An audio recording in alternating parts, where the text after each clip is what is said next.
الأهلية.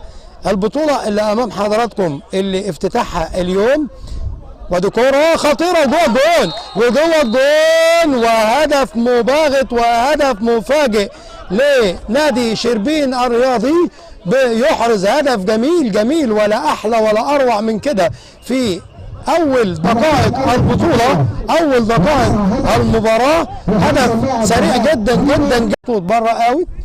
محمد الدشة بيلعب على طول، رمي التماس والعرضية وخطيرة،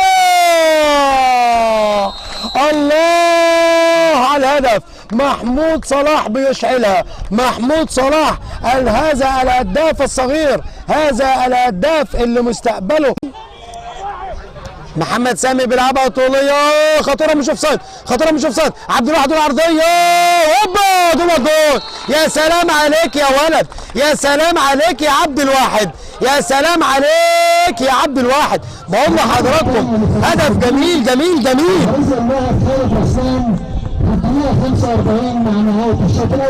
بقول لحضراتكم شوفوا انت بقى مع بعض. ادي الكوره خالد رسام بيلعبها بينيه وخطيره، وحارس المرمى يتردد، ودي كوره خطيره وخطيره وخطيره وعلى حدود 18 وخطيره، وهي جوه الجول، وهي وجوه الجول.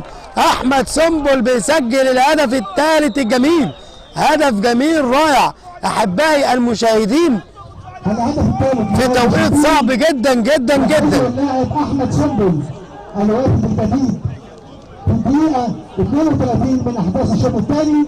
الشوط الاول ادي العرضيه خطيره ويطلع والد الجول فاضي وخطيره، وهي تسديده من علي الصعيدي، لكن تيجي في المدافعين معاه علي وبيلعب العرضيه وخطيره، يسرع على صدره حلوه ولد اللعيب وجوه 18 وهوبا، وهي وجوه الجول والهدف الثاني. محمد الدشه بيحرز الهدف الثاني احبائي المشاهدين في الدقيقه الاولى